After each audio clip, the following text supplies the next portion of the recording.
So Fairy Tail episode 157 is actually a setup episode, and it's basically starting to introduce them into the Daimato Embu tournament, basically the Grand Magic Games.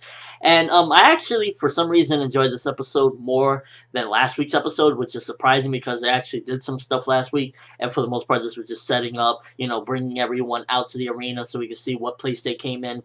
But for some reason, I really just enjoyed it. I think it felt more so like finally we're getting somewhere, the tournament's finally about to start, the real tournament, not the preliminaries. So I definitely enjoyed this episode more than last week's.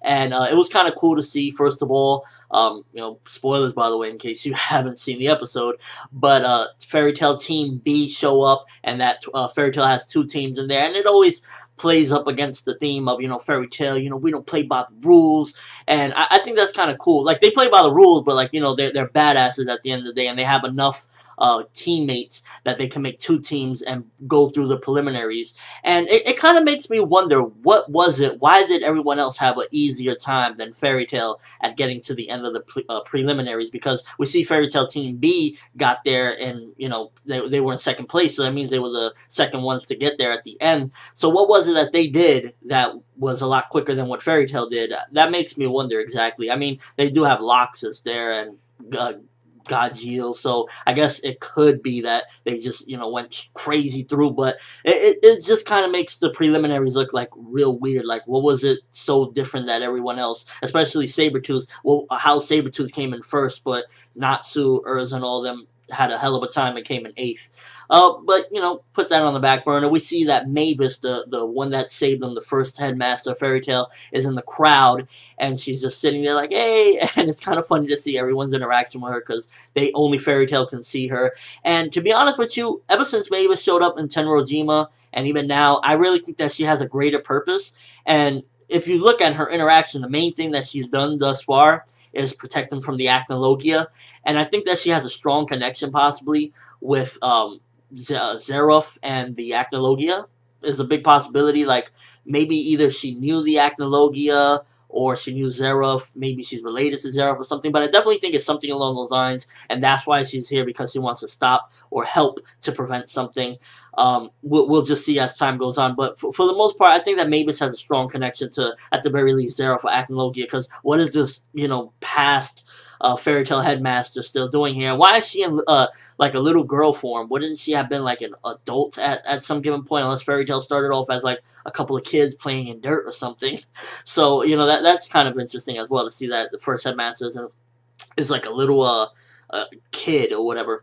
And also in this thing, we find that Wendy is there. She has apparently magic deficiency disease, and she's being cured by that Grandine Edolas version or whatever, Portuga, I believe, Portula, something like that.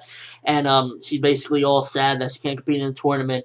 And honestly, I think it was probably a better move that Elfman was in there. I mean, I don't want to spoil anything, but for the meantime, Elfman being in there, if she does come back for the tournament, I think Elfman is a better choice, to be honest with you. Makarov did it based on, wanting to have a variety and everything, but Elfman, he's just stronger overall than Wendy. So, I don't know. For me personally, I think it was a good call to have Elfman in there, at least for now.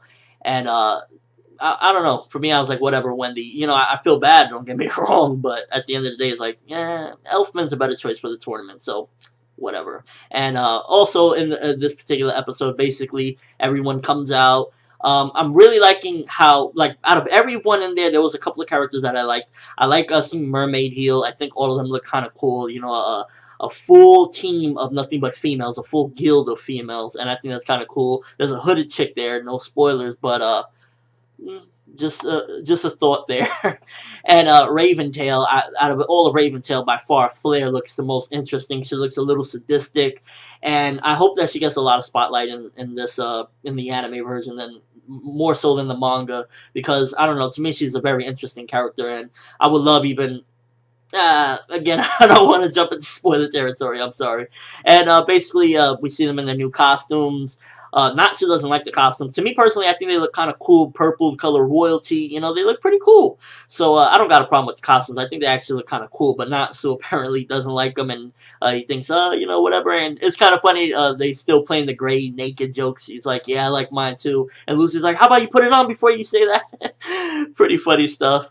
And basically, the episode ends off with Gray getting entering the contest because they start announcing this contest. I believe it's like a hide and seek type of game or something like that. They announced, and Gray enters, Leon enters, a bunch of different people enter, and I can't wait to see this go down because, to be honest with you, after this setup, we're gonna actually have some pretty interesting content as far as Fairy Tail goes for quite a few episodes, because we got that, and there's going to be some crazy matches, so be in tune with it. And if you're heavily invested as far as Fairy Tail, you really like the characters and you like to see them win, you might be in for a bit of an emotional roller coaster throughout this tournament, so definitely want to foreshadow that. And overall, again, it was an okay setup episode. I liked it more than last week's for some reason. It was, to me, it was just more enjoyable, I guess, seeing all the characters there. Makarov, even Mavis was kind of funny to see, so yeah, it was pretty okay for a setup.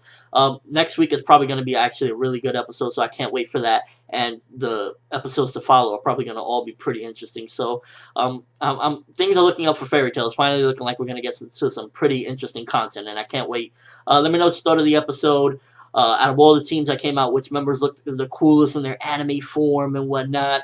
And, you know, just your overall thoughts so far. Are you looking forward to seeing how this tournament is going to play out and whatnot, and what matches are going to come up next, and to see Gray in action? But that's all I have for this review. Thanks for watching. Hope you enjoyed. Thumbs up if you can't wait to see some of these epic fights go on, and, you know, these contests, and see exactly what the Daimato Embu is all about. ForneverWorld, and as always, people, have an awesome day.